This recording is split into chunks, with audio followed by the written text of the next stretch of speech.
بسم اللہ الرحمن الرحیم۔ السلام علیکم ورحمۃ اللہ وبرکاتہ۔ ناظرین، میں آپ کا میزبان احمد صدیق قریشی اور آپ کے سامنے حاضر ہوں اپنے پروگرام کو لے کر، جس کا عنوان ہوتا ہے آپ کے سامنے۔ ناظرین، ملک کی صورتحال پر ہم تبصرے کرتے ہیں اور کوشش یہ کرتے ہیں کہ عوام کی جو امنگوں کے مطابق، جو عوام کے جذبات ہیں، جو عوام کے خیالات ہیں، اس حکومت کے مطابق اس پر ہم آپ کو آگاہی دلائیں، اور جو کچھ حکومت اس وقت کر رہی ہے، ملک کے اندر جو حالات رونما ہو رہے ہیں، اس کی حقیقت حال عوام کے سامنے پیش کریں۔ یعنی عوام کے دل کی بات حکومت تک پہنچانے کا کام، اور جو کچھ حکومت کر رہی ہے وہ ساری چیزیں ہم یہ چاہتے ہیں کہ عوام تک من و غن پہنچے کہ حکومت کے کیا اقدامات ہو رہے ہیں، عوام کو کیا ریلیف مل رہا ہے، عوام کی مشکلات میں گر رہی ہے، عوام اور حکومت کہاں کہاں فیلئر ہے اور کہاں کہاں حکومت عوام کے لیے اچھے کام کرتی جائے۔ اچھا، اب ساری باتیں ایک طرف ہے، اب تک جو کچھ دیکھنے میں آیا ہے اس کے مطابق اگر ہم حقیقت پسندانہ تجزیہ کریں کہ حکومت نے اب تک تقریباً سمجھ لیں 3.5 سال کے عرصے کے اندر حکومت نے جو ہے کیا کھویا کیا پایا، حکومت نے کیا کھویا کیا پایا۔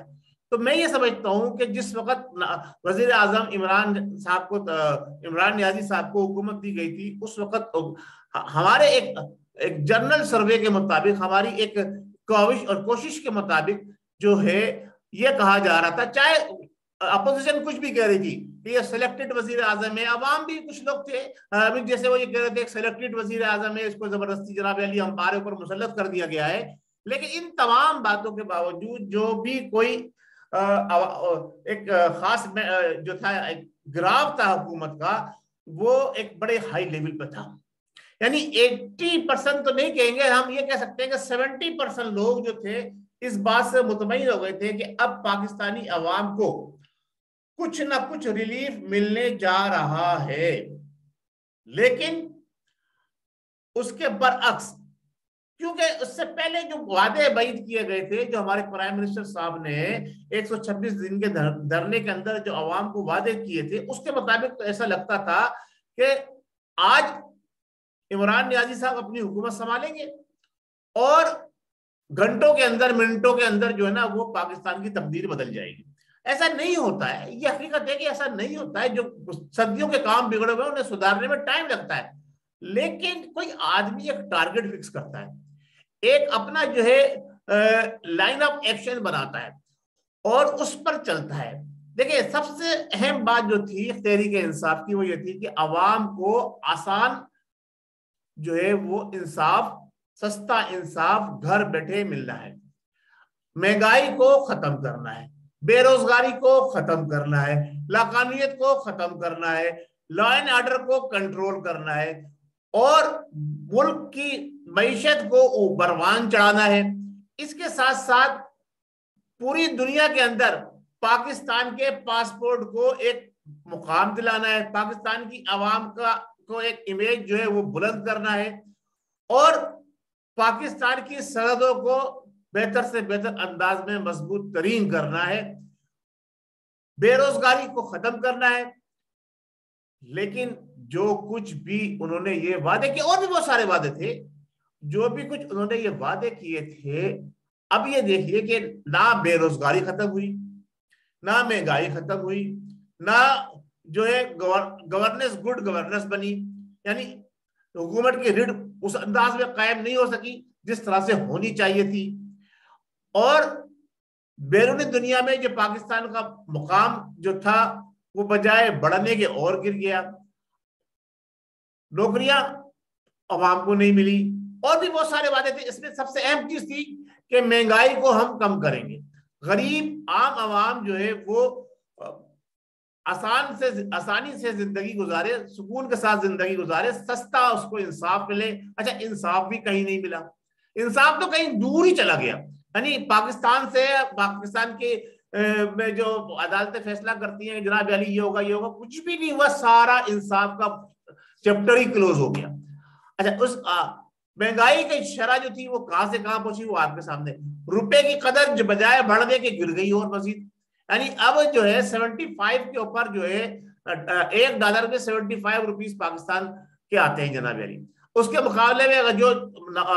हमारे नियाजी साहब तस्वीर किया करते थे, ये पड़ोसी मुल्क, वो पड़ोसी मुल्क, ये यूरोप, ये अमेरिका, ये इंसाफ, ये फलाना, ये रमाक, अपनी आप खुद जो बातें कही है कि जनाब अली हादसा हो जाए तो वजीर को इस्तीफा दे देना चाहिए, फलाना चीज हो जाए तो ये हो जाना चाहिए, और अगर महंगाई बढ़ती है तो इसका मतलब ये है कि हुकूमत चोरी कर रही है। तो अब ये महंगाई जो का तूफान बदतमीजी चला है वो तो कहां से कहां तक पहुंच गया आपके सामने है। अच्छा, रुपए की कदर गिरती चली गई, लॉ एंड ऑर्डर की सिचुएशन आपके सामने है, बेरोजगारी आपके सामने,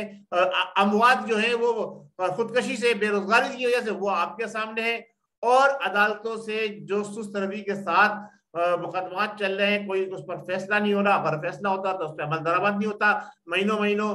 6 महीने साल साल लोगों को जेल में रखा जाता है, उसके बाद कोई सबूत उनके मुखालिफ नहीं आता, उन्हें राय दिलानी पड़ती है। अच्छा, फिर पार्लियामेंट को जो है हम मजबूत करेंगे और सारे फैसले पार्लियामेंट के जरिए होंगे, बिल्कुल भी नहीं हुआ, एक भी फैसला नहीं हुआ। हुआ है तो बता दीजिए, सारे जो एक एग्जीक्यूटिव ऑर्डर के थे जो आप अहकाम कर रहे हैं उनके ऊपर जनाब कर रहे हैं। पाकिस्तान का मुकाम दुनिया भर में कितना बुलंद हुआ, इमेज कितना बड़ा हुआ, ये आपको नजर आ जाएगा, आपके सामने सारा। तो ये सारी चीजें जो हैं, अब इसके बाद जो अब हमने एक तज्जिया किया है, एक जो हमें रिपोर्ट मिली, उसके मुताबिक अगर हम बात करने जाएं तो जनाब अली इस वक्त हुकूमत जो है वो अपना गिराफ जो 70 तक था वो गिरा के 35 पर आ गया है। अब आप आवाम चीख रही है, चिल्ला रही है जनाब अली, रो रही है, बिलबिला रही है और बद्दुआएं कर रही है। मैंने देखा है सोशल मीडिया के ऊपर बद्दुआएं करते हुए, और पनाह मांग रही है कि जनाब अली हमसे गलत फैसला हो गया, जो पुराने थे, चाहे वो चोर थे चाहे डाकू थे, वही अच्छे थे। यानी अवाम अब ये कहने पर मजबूर हो गई है, जो पुराने थे, जिनको वजीर आजम चोर डाकू लुटेरे, मुल्क को खोखला, जड़ों को खोखला करने वाले कहा जा रहा था, कर्जों के अंबार अवाम के ऊपर चढ़ा दिए थे, अब अवाम जो ये कह रही है कि वो जैसे भी थे बेहतर थे, कम से कम अवाम सुकून की जिंदगी तो गुजार रही थी। बिजली का रेट कहाँ पहुंच गया, गैस का रेट कहाँ पहुंच गया जनाब अली, हर तरफ एक ही सूरत हाल है। चीनी आटा चोरों की तो बात ना करें। मैं सिर्फ बात अपनी मुखसर करके कहना चाहता हूं कि इस वक्त जो हुकूमत का जो ग्राफ जो है वो गिरकर कहां पहुंचा है, वो आप तज्जिया करा लें। नियाजी साहब, आप अपने चाहे क्या नाम है, अपने नुमाइंदों को जो आपने एक टाइगर फोर्स बनाई थी उनके जरिए अवामी सर्वे करा लें, क्योंकि अब बशीर फारूकी साहब जैसा आदमी जो कभी सियासत में नहीं आया, उसने भी आके आपका भांडा फोड़ दिया कि जी आपने जो वो खानकाहें बनाई है, जिन्हें आप खानकाह कहते हैं, जिन्हें आप अवाम के लिए पनाहगाह का नाम दिया आपने, वो पनाहगाहें भी हुकूमत ने अपने पैसे से नहीं बनाई, वहां पे जो खाने खिलाए जा रहे हैं वो भी हुकूमत नहीं खिला रही। तो ये सब कुछ हो क्या रहा है? ये पैसा जो हुकूमत टैक्स की मद में जमा कर रही है, यानी सिर्फ अगर हम सिर्फ पेट्रोल के ऊपर ले लें, अपना पेट्रोल के ऊपर, तो 50 रुपए पर लीटर पेट्रोल के ऊपर हुकूमत टैक्स लेती है आवाम से। 50 रुपए, कम से कम 50 रुपए, चाहे रेट कुछ भी हो, उसका एक फिक्स है 45 से 50। तो वो अगर आप को कैलकुलेशन किया जाए तो वो पैसा जाता कहाँ है, किसके खजाने में जा रहा है? वज़ीर आज़म साहब, आपके पास वक्त बहुत थोड़ा रह गया है। जो अदाद शुमार बता रहे हैं अवाम के अंदर आपकी जो है ग्राफ जितना गिरा है, यानी आपने दुनिया भर में पाकिस्तान का ग्राफ गिराया और यहाँ पाकिस्तान की आवाम की नजरों में आपका ग्राफ गिर गया। और अब नौबत ये आ गई है कि मैं ये तो कहूंगा कि जनाब अली कि बस अब दिन गिने जाने वाली बातें तो बहुत सारे लोग करते हैं। अब जितने आपने दिन हुकूमत की है, या ये कह लें जितने महीने आपने हुकूमत की है, मुश्किल से उतने दिन अब आपके पास बचे हैं। अब वजीर आजम तैयार हो गया है, बाहर से इंपोर्ट किया जा रहा है उसको, किसी वक्त भी वो आ जाएगा पाकिस्तान के अंदर। और एक मैं ये समझता हूँ पाकिस्तान को 3 से 4 महीने के लिए एक केयर टेकर हुकूमत दे दी जाएगी, जो हालात नजर आ रहे हैं। उसके बाद अल्लाह मालिक के क्या होता है। तो अवाम की राय अब आपके मुतालिक ये है कि आप हीरो बनकर आए थे, अब जीरो बन के यहाँ से जा रहे हैं, और बस अल्लाह ताला आपके ऊपर अपना करम फरमाए और हमारी आवाम को अक्ल समझ अता फरमाए کہ وہ ایسے دانا اور زیرک لوگوں کو سنیں. نادان دوست سے دانا دشمن بہتر ہوتا ہے. آج کا میرے موضوع ہے نادان دوست سے دانا دشمن بہتر ہے.